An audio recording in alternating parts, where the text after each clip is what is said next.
So I'd love for you with our time, just to take a couple minutes, if you don't mind. And just like when you say a definition, a warning, and a plan, can you go in a little bit deeper into each of those? Like just talk about Sure. what you would say the definition is, even especially like think about our parents. They're all going to be parents of probably like newborns and toddlers all the way up to teenagers. But like, just if you could give a definition. I thought when I read the book, that it was written for much younger audience than my kids, but it's applicable even for me as I think about pornography. So just give us Yeah. the definition, the warning, and the plan in some basic terms. It'd be awesome if you don't mind. Yeah. I will say that therapists use this book for adults. So it's the I can imagine. principles. Yeah. The principles are simple and they work for, whatever age. So definition. The thing is kids need to know an age-appropriate definition of what we're talking about. Because if you just say, well, don't look at bad pictures or don't look at pornography or don't look, and you don't really give them an idea of what it is, that's just confusing. So the hardest part was coming up with a definition of pornography without talking about sex. Right. So we kept it very simple for young children. And the reason it's so important to talk to kids, especially like 7 to 12, is because that's often when they are exposed to pornography from friends or, so a definition, the one we use goes something like this. Pornography are pictures, videos, cartoons of people with little or no clothing on that focus on the private parts of the body that we keep covered with a swimsuit. So on the first hand, you're talking about nudity, but you're talking about how it focuses on those private parts. And so you want to give them an idea. Now, you don't need to tell them about all the rest of it, right? I just want them to have enough information so that they can recognize it. Yeah. When they see it, so that once they recognize it, then they can put into action the plan. But the other thing is a warning. So kids need to understand that it's not just fantasy, it's toxic. It's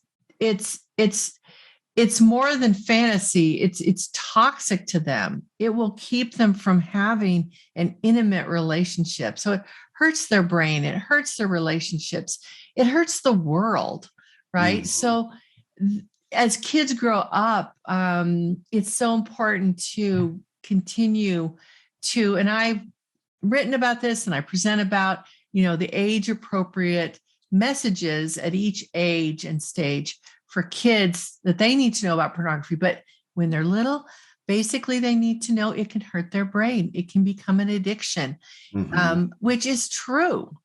And some people don't get into it. You were saying you didn't get into it. Others, though, it's very quick. So we just don't know if our kids will be easily addicted by this or not. So we need to warn them not only about addiction, but how it harms us in other ways. Then third, a plan.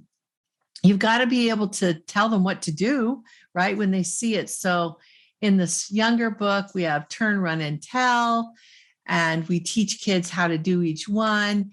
And then there's the can-do plan, which stands for like 5 steps that you do when you see or are exposed to pornography. And which unfortunately, as kids get into middle school and high school, can be on a fairly regular basis from their peers. So even if, like you said, your kid doesn't have a device, they're surrounded by kids that do. I can't tell you how many stories of 5-year-olds on the school bus being exposed to porn. These stories.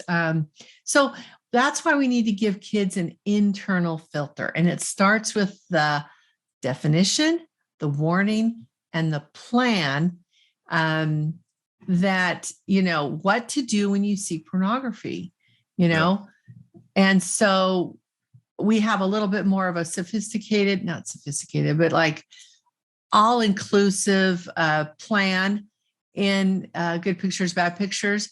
But, you can come up with your own plan, but basically it needs to include, how that child deals in the moment, and then how the child deals with the memories, right? Because Yeah. those memories can stay in there and keep coming back. And what do you do with that? Because they tempt children, their curiosity, right, to go and Yeah. maybe seek out more. So